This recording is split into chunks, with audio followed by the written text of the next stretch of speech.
One, a two, a one. It's time for the Better Horses radio show. So let's saddle up and ride as we explore the Western way of life, horses and cows, family and friends, a relationship with the land, and a relationship with God. It's all here on Better Horses Radio. Now let's hit the trails with the Better Horses team. And welcome to Better Horses. We are so glad you joined us. I'm your host, Ed Adams. And I'm Merle Arbo. And together, we're going to put together a 1-hour program of just talking about horses. It's our favorite topic. Merle, we've been doing this for over 20 years, and I can't tell you, we just have subject matter after subject matter, and we've got a great lineup today.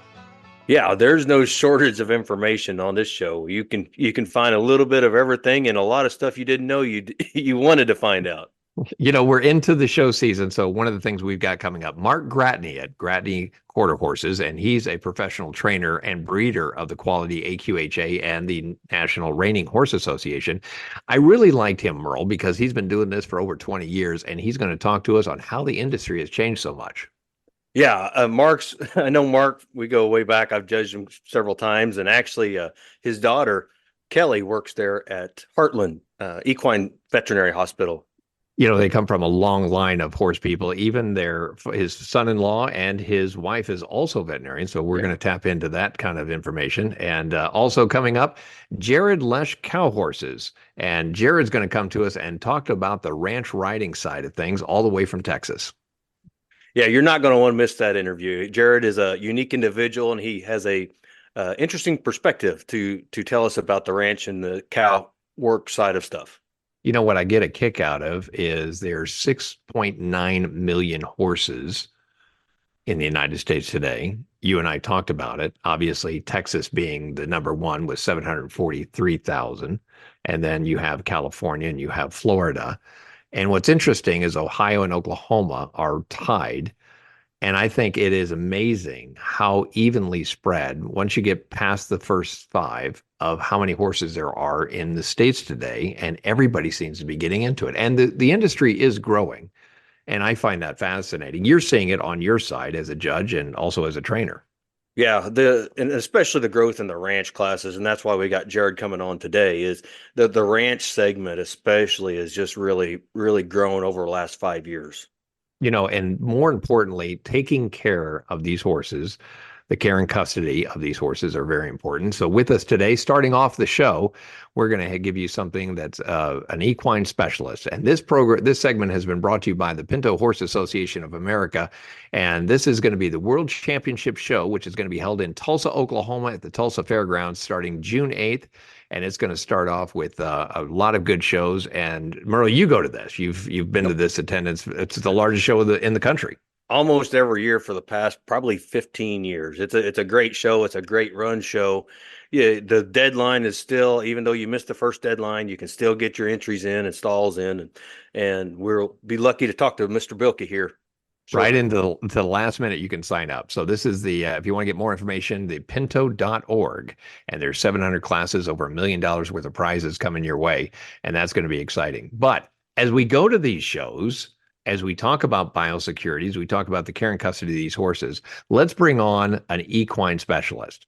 And I'm excited to have this lady back on. She's a large animal equine veterinarian. She's a teaching professor at the University of Missouri College of Veterinary Medicine and also the Missouri College of Veterinary Medicine. She has basically the equine specialist. Everybody, welcome to Better Horses, Lynn Martin. Lynn, thank you for joining us. Thanks, Ed. Thanks for having me.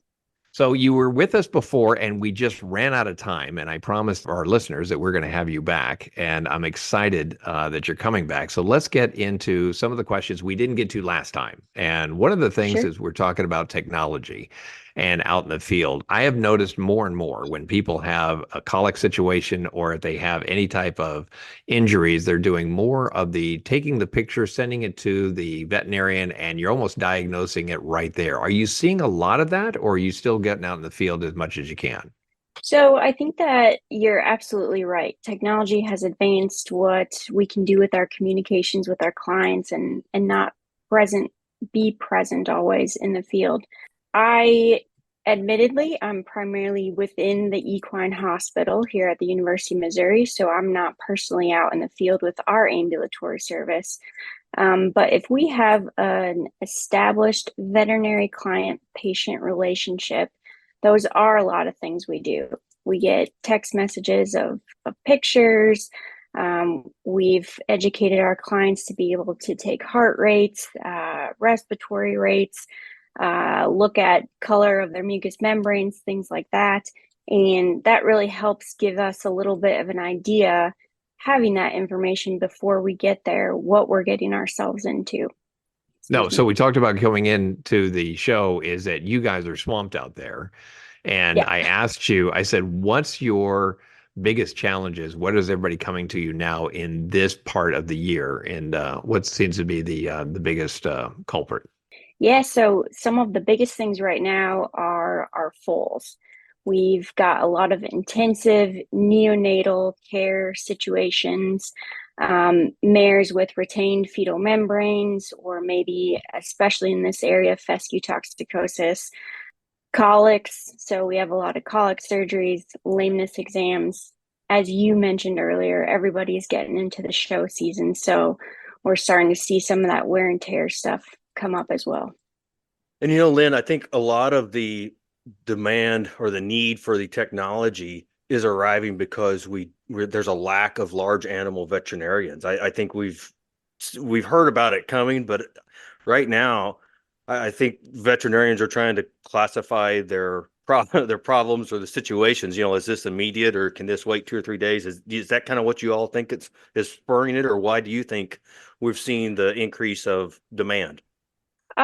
You're absolutely right. Our demand for vets has increased kind of in line with what you guys mentioned earlier, in that people are really getting back into horses. We're seeing more horses, more breeding, more showing, and there is a big discussion in the veterinary world about the shortage of veterinarians, and those especially in rural areas.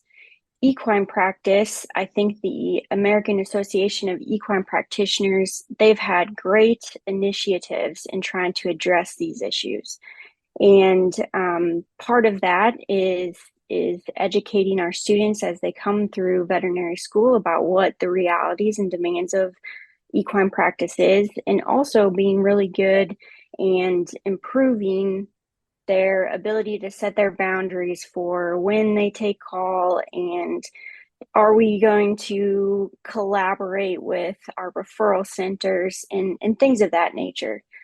We, at least at the University of Missouri, I see a lot of students that do have equine interests. I think it's on par with other places as well, and I certainly try to encourage them to come to equine. I've had some converts in the past. So that brings a very good point. When I'm a student and I want to be a veterinarian, so large animal or small animal, what's the challenge there when they start off as an equine vet and then they switch gears? Why do they switch gears, and what can we do to start migrating and literally recruiting more veterinarians in this field?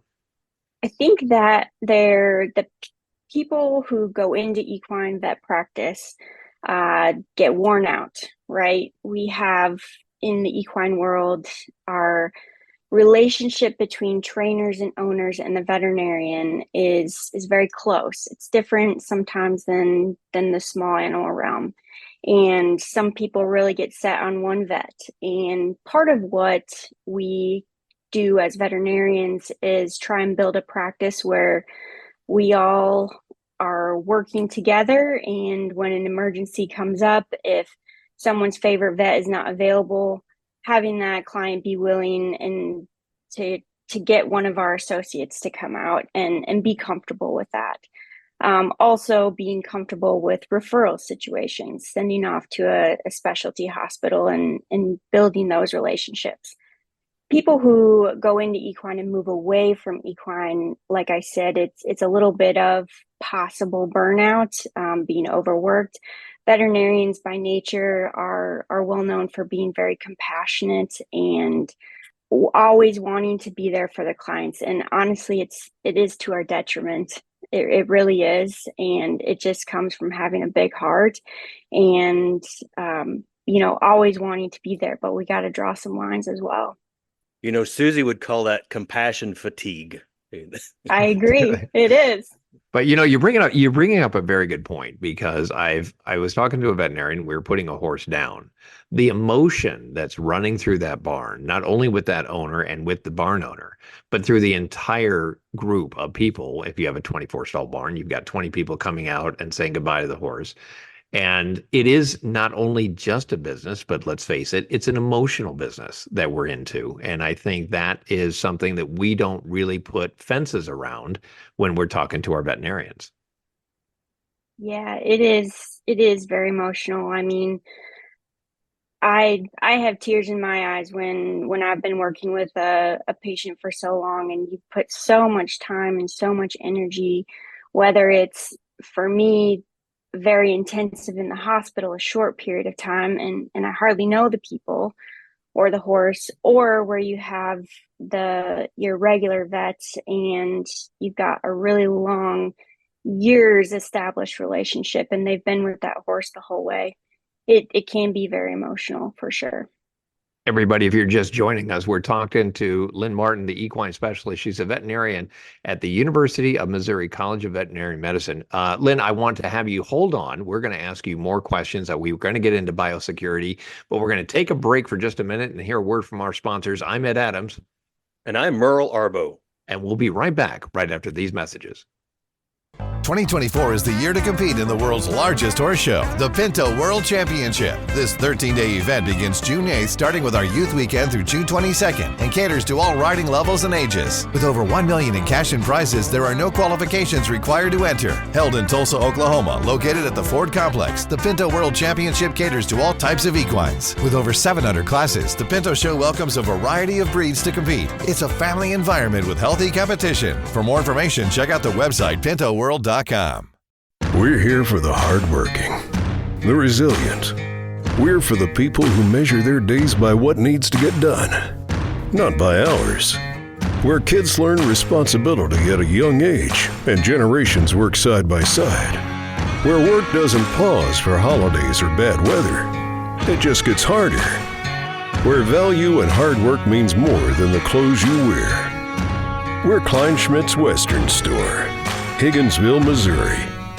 Internal parasite control is critical to your horse's health, but isn't always easy. Some worms are as stubborn as they are dangerous. Luckily, there's Panacur Fenbendazole from Merck Animal Health. It works in a powerful and extremely safe way, so it's tough on parasites but gentle on horses, making it a safe choice for foals, weanlings, and even thin or debilitated horses. Consult your veterinarian for assistance in the diagnosis, treatment, and control of parasitism, and ask how Panacur can become part of your deworming strategy. Learn more at MerckAnimalHealthUSA.com. Routine dental examination and treatments are essential for high-quality horse care.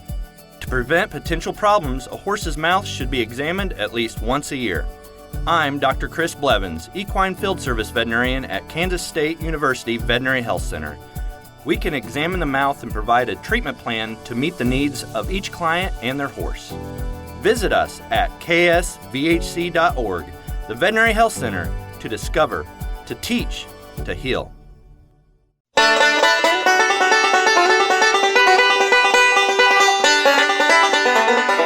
And we're back, and thank you for joining us. We're talking to Lynn Martin, the equine specialist over there at the University of Missouri College of Veterinary Medicine. I'm Ed Adams. And I'm Merle Arbo. And we were talking off the mic, and one of the things we want to switch over to is biosecurity. And we did talk about us going to shows and things of that sort. Lynn, tell us about equine diseases and what's going on as far as out in the field immediately. And then we'll talk about some websites that they can go to that is very beneficial. Sure. When everyone is in the throes of going to horse shows and trail rides and all sorts of things, probably one of the biggest things that comes up is strangles. And that's a upper respiratory bacterial infection that we say has high morbidity but low mortality. So I explain it a little bit as your kid's going to daycare and everybody gets the snots. They get over it. They should be over it in a week or two, and they go on with life. There are some more serious complications that can come of it. But that could be a whole nother talk in and of itself. Some of the other things are some viral pathogens, primarily, again, respiratory. So equine herpes virus 4, equine influenza, and then there are some other ones out there as well.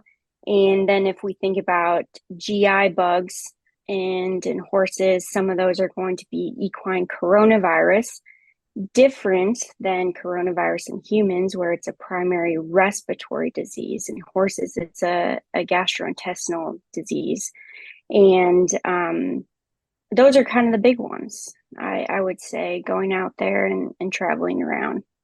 So, as a veterinarian, I want to ask you this question. You mentioned strangles, and there is a website for everybody to go out to, the EDCC. And for strangles, for example, California has 1, Florida has 5, Maryland has 1, Michigan has 8 cases, Ohio has 1, Ontario has 1, Rhode Island has 2, and Washington has 5.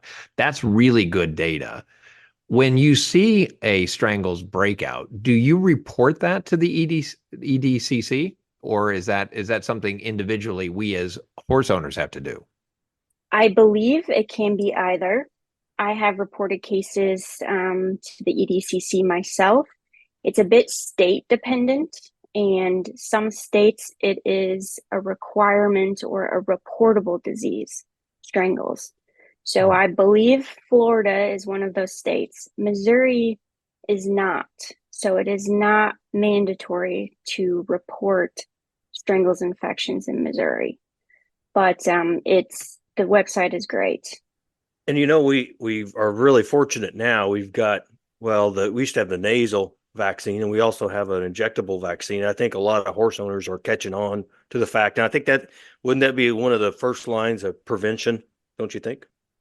Yeah, so two things on that. Vaccines, as we all know, they're not 100%, but they can certainly build up immunoprotection in our horses.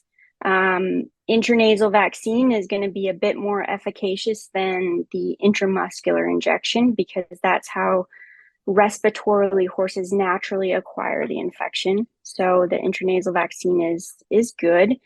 There are some side effects or complications that can be associated with the vaccines. It's a live vaccine. So if you have a horse that is, say, immunocompromised and it's vaccinated, it can actually develop a strangles infection from the vaccine. With the intramuscular vaccine, you can also see some infections in the muscle, because that live bacteria, again, it's developed an infection in the horse, and they usually will get an abscess at the site of the injection.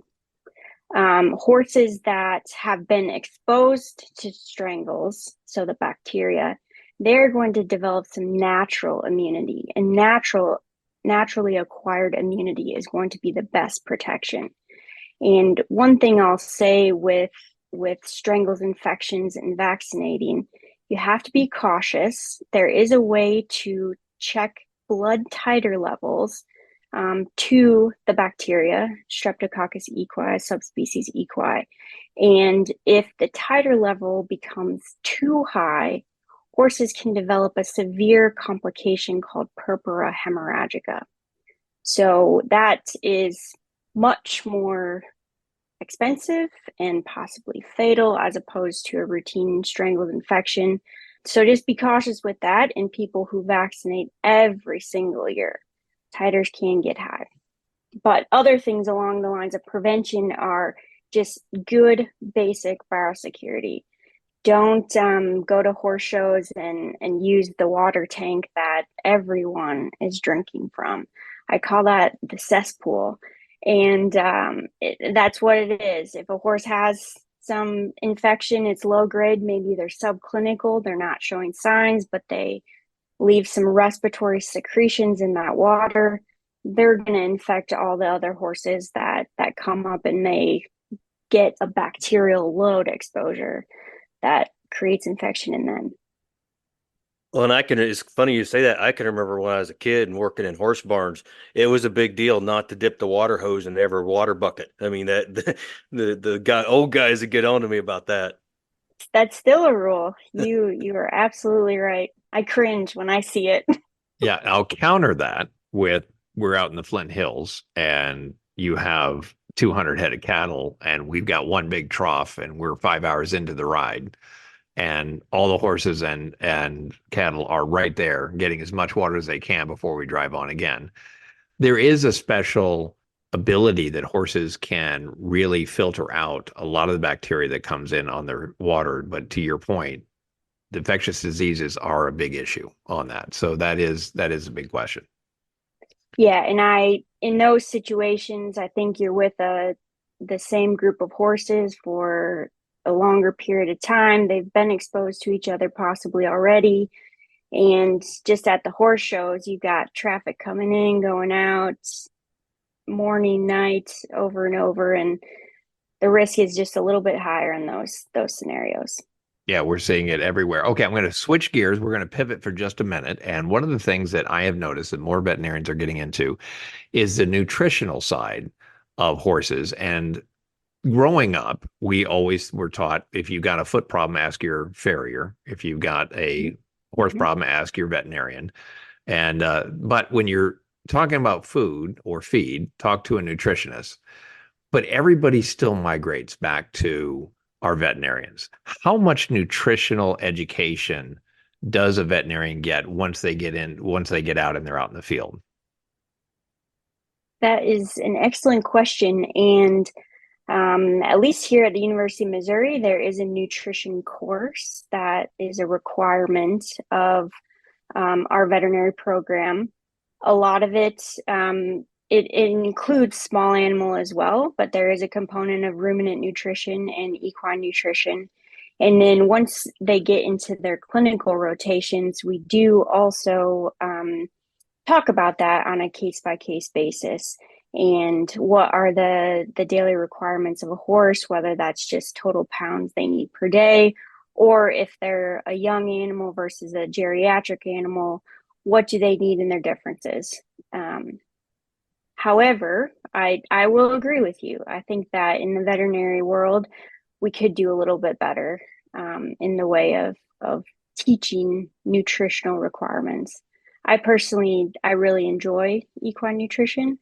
It is my parents are vets, and my dad, he's like a nutrition guru when it comes to balancing rations for feedlot operations and cow-calf operations and even some hog barns. And I don't think I could ever compete with him, but he has kind of instilled in me nutrition is very important for the basic health, growth, and life of any animal. So did you have a choice to become a vet, or was it just mandatory as expected?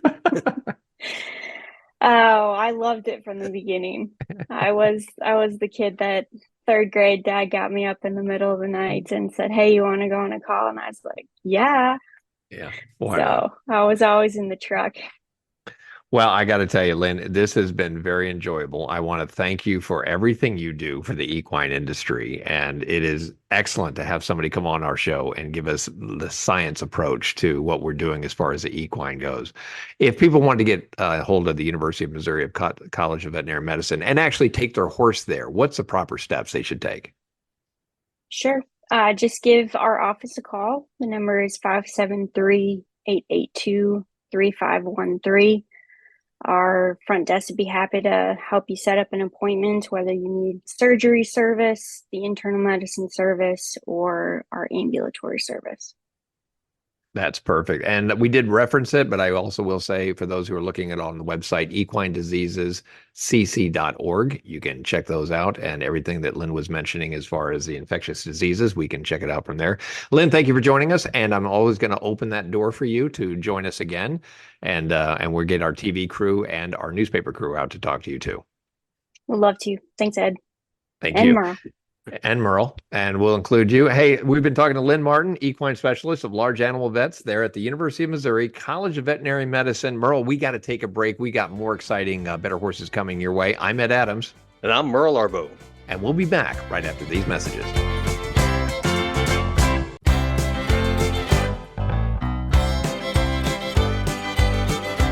And welcome back to Better Horses. Thank you for joining us. And I want to tell everybody out there, since we've had Lynn Martin on the line here, Merle, that she gave us a lot of data.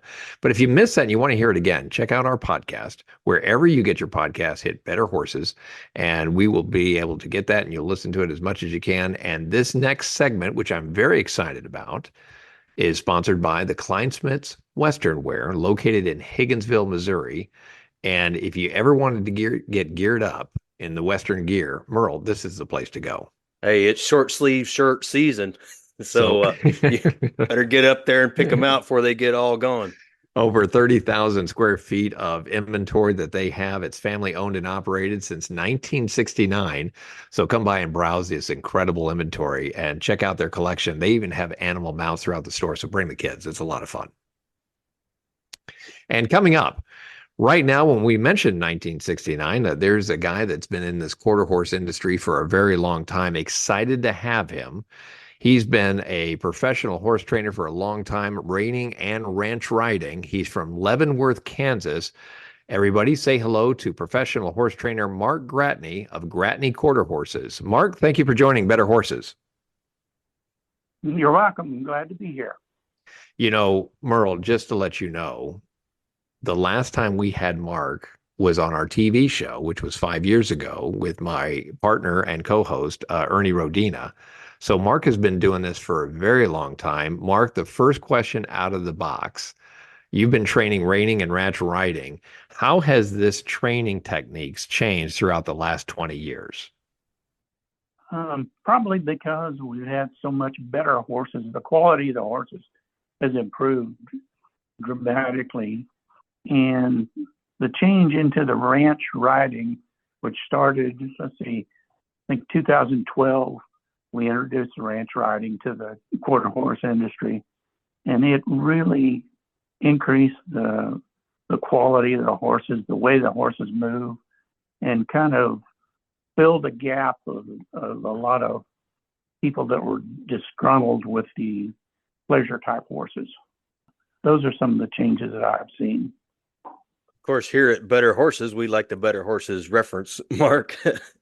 But, how have you seen, like, for me, it's really evolved. Especially the last 5 years.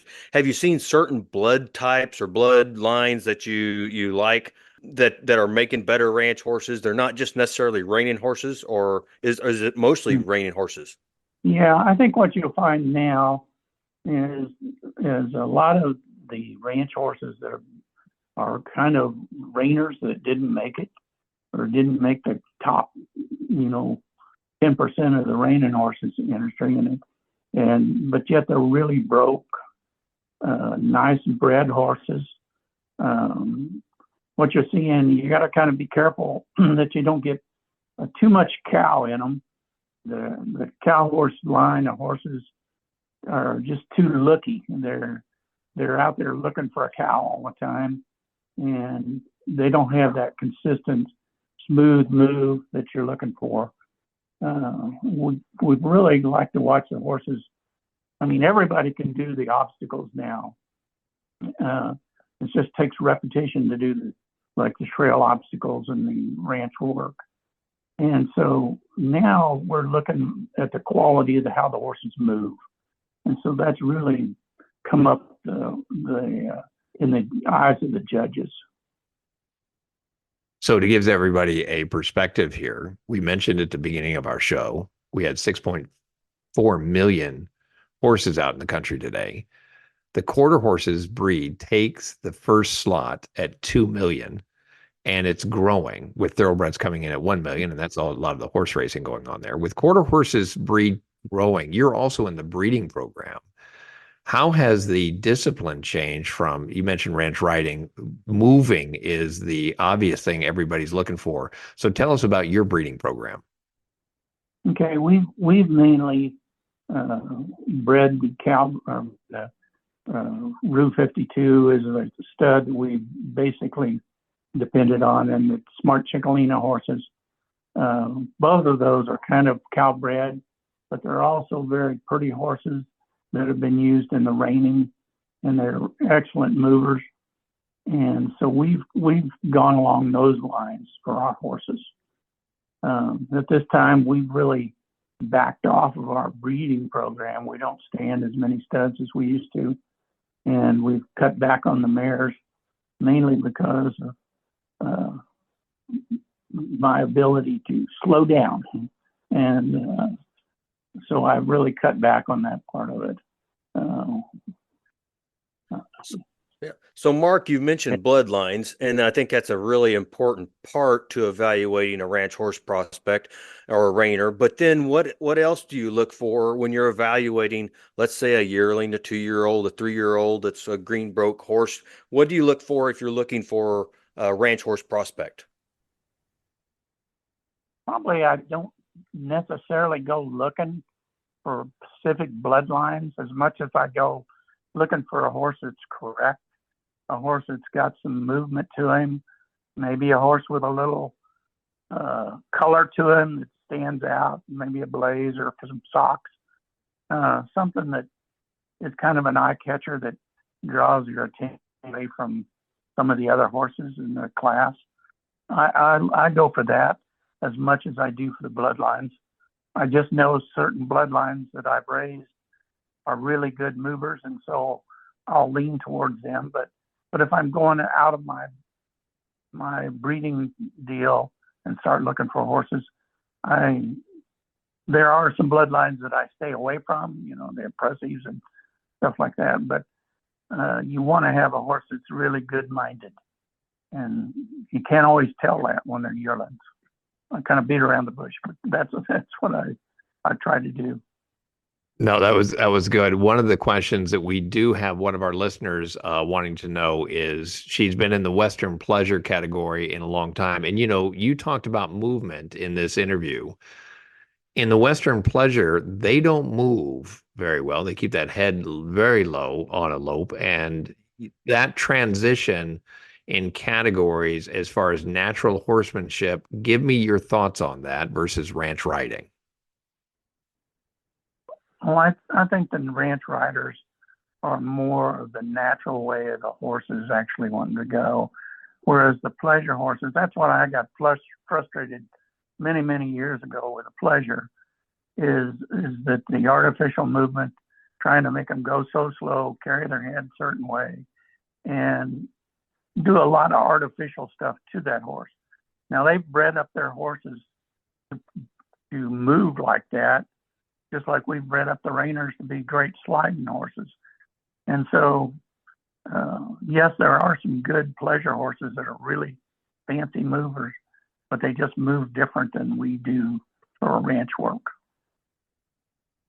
So with that said, it's a hard transition from going to the pleasure class into the ranch riding class. Not impossible, agreed with you, but you say it would be a challenge. Yes, there's very few horses that could do that. Okay, and Mark, it wouldn't be a segment without you talking a little bit about your daughter and son-in-law. I know them very well. They're at Heartland Equine Hospital. Can you tell us about both Dr. Carlsons?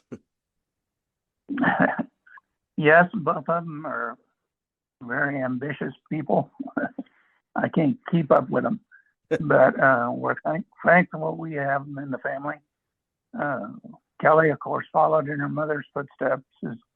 Her mother was a veterinarian and met her husband at K-State. And then they've gone on and gone to Root Griddle and got further education in horses. And Eric Carlson has majored in doing surgery, and Kelly is primarily does the medicine work. And we can't keep up with them. They're so busy now. And they've done a very good job of keeping their clinic going. And we just had Lynn Martin on talking about the need for veterinarians. It must be nice to be able to have all those veterinarians on call for you. Sometimes it's like being an automotive mechanic. You don't always get things fixed like you'd like to. But they are available. So they are available. And I know you had a daughter, Maggie, that shows competitively or has shown competitively there before. And then we'll talk about moving horses and some of the biggest issues you see when you're training that are the biggest mistakes or something that really frustrates you out there that you wish everybody would know? I think some of the things that really frustrate me sometimes is some people just don't get paired up with the right horse, so that it makes life a little more pleasant for them. They need to recognize, I mean, people sell horses, people go to sales and buy horses, but it's not matching them up with the horse a lot of times. And so they come home with a horse that has a bad habit or is not the right kind of a movement, that you'll never make them move the right way to do, say, the ranch classes or the reining. And it just makes it really frustrating. They've spent a lot of money buying this horse, and then here you are telling them it's not going to work. And that's one part of the business that's really kind of frustrating sometimes. I love helping non-pros or amateur riders learn more about training their horse and keeping their horse in shape and keeping their horse tuned up so that they can do it and even keep their horse at home and keep them trained up instead of having to keep them at a trainer all the time. I think that's more key than anything else, is train the trainers, but also train people to train properly with these majestic animals that we deal with every day. I think that's really good. Mark, I can't tell you how much we appreciate you joining our show, but more importantly, we want to thank you for all the years of dedication that you've put into this equine industry, but more importantly, your family has put into this equine industry. So that has been much appreciated, and we don't say that enough. Thank you very much.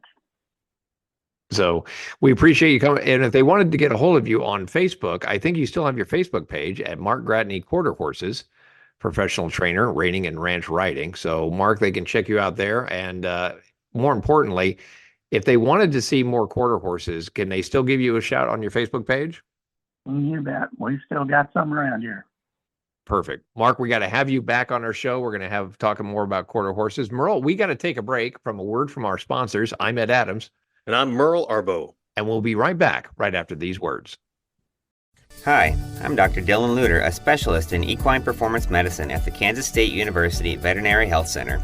Our new service focuses on lameness diagnosis, advanced imaging, physical therapy, and regenerative medicine for horses with injuries preventing them from performing at their best. We can treat a variety of conditions and design a customized rehabilitation plan to meet the needs of each client and their horse. Visit us at ksvhc.org, the Veterinary Health Center, to discover, to teach, to heal. Hi, I'm Tommy with Heritage Tractor. Whether you're looking to maintain your yard or your whole ranching operation, Heritage Tractor has John Deere mower and tractor packages that make work fly by. With a variety of horsepower and attachment configurations, we have a package to best fit your needs and budget. To learn more about these exclusive packages, visit us in store or online at heritagetractor.com. Legendary products, extraordinary service, that's our heritage.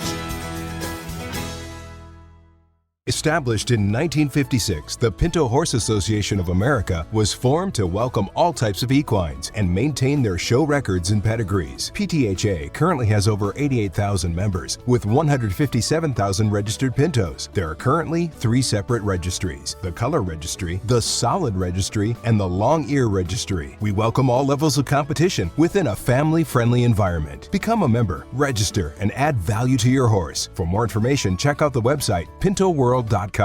Runny nose, cough, fever. It's flu season for humans and horses. Like human flu vaccines, equine flu vaccines must be updated to protect against the flu strains circulating now. Merck Animal Health's flu-containing vaccines include the most current flu strains, protecting your horse from illness and time-missed training because of it. Talk with your veterinarian about Prestige flu vaccines and learn more about the science of advanced protection at prestigevaccines.com. We're here for the hardworking, the resilient. We're for the people who measure their days by what needs to get done, not by hours. Where kids learn responsibility at a young age and generations work side by side. Where work doesn't pause for holidays or bad weather. It just gets harder. Where value and hard work means more than the clothes you wear. We're Kleinschmidt's Western Store, Higginsville, Missouri. It's time to go with United Mosquito and Fly Control's premier fly system for fly control in your barn, providing relief for horses from the stress of fighting flies, and also makes the barn more pleasant for everyone in the barn. Easy, effective, and safe. With United Mosquito and Fly Control, we provide a full service. You as the barn owner don't have to do anything. We go everywhere and take care of everything with our friendly fast service. Call today at 913-558-3814 or email Paul at unitedmosquito.com.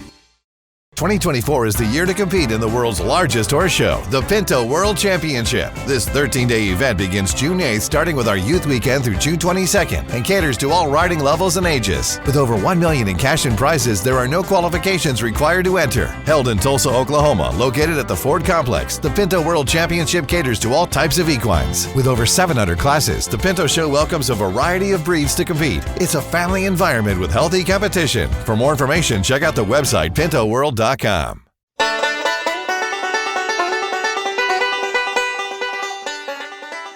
And welcome back to Better Horses. I'm Ed Adams. And I'm Merle Arbo. And this following segment is brought to you by Kansas State University College of Veterinary Medicine. They've done some fabulous jobs out there. Be sure to check us out at Better Horses TV. We have them highlighted, and what a great operations they have over there. Okay, our next guest. Very excited to finally get this guy to slow down, get off his horse, and actually have a conversation with us. His ranch is located in the heart of horse country. It's in Whitesboro, Texas.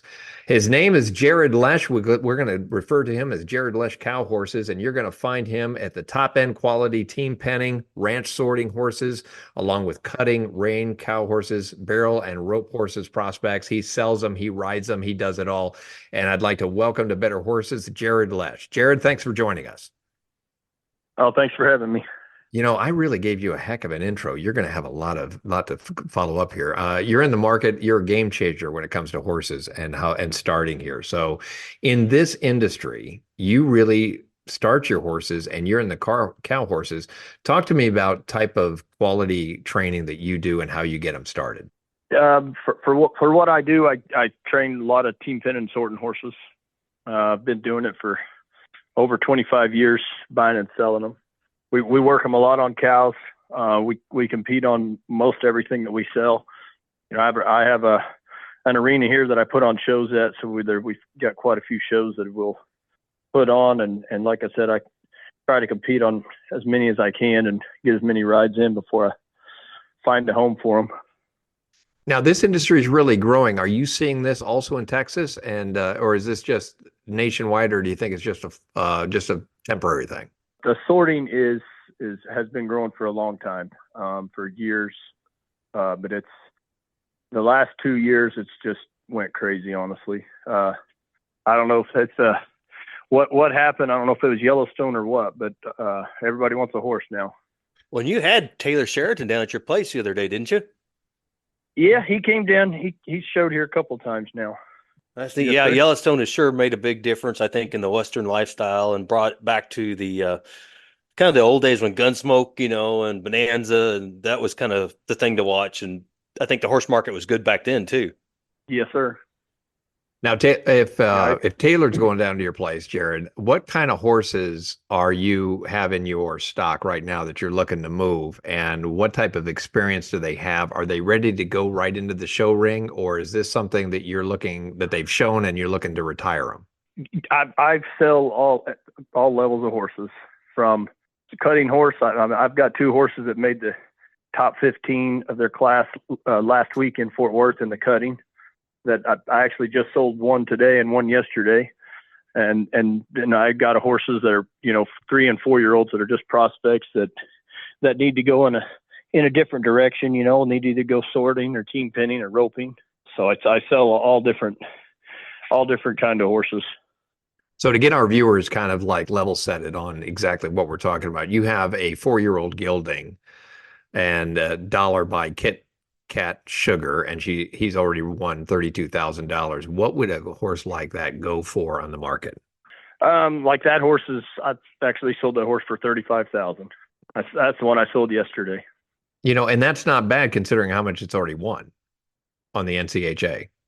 Correct. Yeah, for the money, if a guy needed a 4-year-old show horse, you're not going to find many of them that have won that kind of money for that kind of price, And tell us a little bit, and I think we've seen a big influx of the ranch riding too. So that's also given some of these horses that maybe weren't the A-level cutter or A-level cow horse that they take into the ranch riding, and they make great horses, don't they?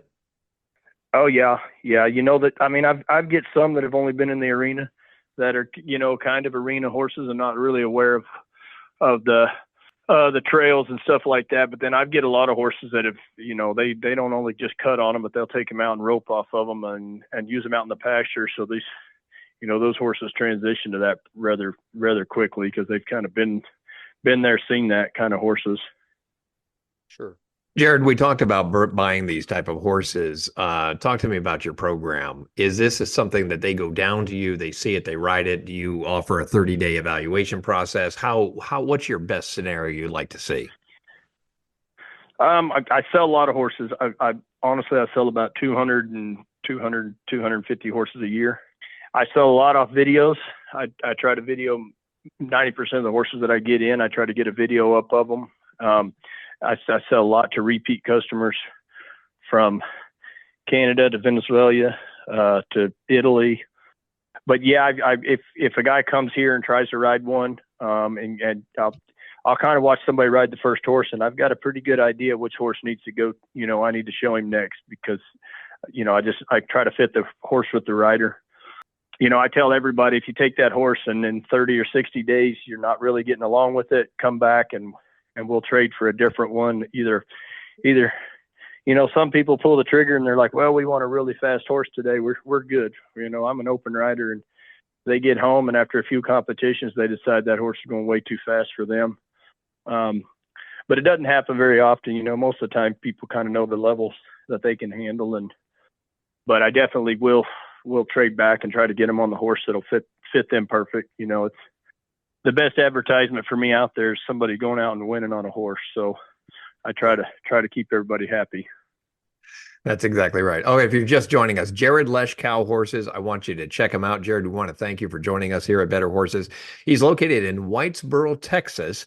You can get a hold of him at Jered W. Lesh at AOL.com, or you can give him a shout at 405-269-3467.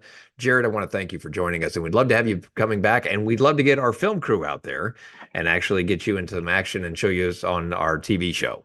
Oh, that'd be great. Every time we talk, especially with Jered Lesh on Cowhorses, it just makes me want to go out there and start roping and sorting and penning every day. And I think that's exciting. You and I do exciting things every week. You were just in Lincoln, if I'm not mistaken, judging a horse show. Yeah, we had a little excitement up there, Ed. The storms came through on Friday and the tornado warnings went off. We had to stop the horse show. And of course, cowboys and cowgirls, they don't get too excited about storm warnings around here. So it kind of slowed down a little bit. And then the second one went off. And we were all looking at it on the phones. Everybody went to the bathrooms, to the storm shelters, not literally, but figuratively. So to speak. But everybody survived. Everybody okay? Survived. Okay. But yeah, that was the closest I've ever come to a tornado. I was probably, I'm going to say less than a half a mile when I was filming it. That is amazing. And I got to tell you it's the contest. Everybody's traveling with horses. So you're bringing up a very good point. Check the weather. Make sure everything's out there. I know we're heading out to the cattle drive in Flint Hills. We're looking at all those storms. I actually ran into it a few times. So you're exactly right. And so I appreciate you putting that together. But we'd also like to thank our radio listeners for listening to us. And by the way, since you did want to see this or hear this show again, you're always welcome to check us out on our podcast. Just go into the search and look at Better Horses wherever you get your podcasts. We got our spring edition of newspaper coming out. And right now, Merle, we hope everybody subscribes. Sure. And don't forget to watch us on RFD TV, the Cowboy Channel, and streaming on Equus TV, as well as your local broadcast channels. And we'd like to thank our team behind the scenes, our radio producer, Brianna Johnson, our TV producer, Kelly Creech, and naturally, all our sponsors. So always remember, we want everyone out there to be good buckaroos and buckarettes. Mind your mom and dads. Be brave, but don't take any chances out there, especially tornadoes. Until next time, I'm Ed Adams. And I'm Merle Arbo. Happy trails, and always ride for the brand.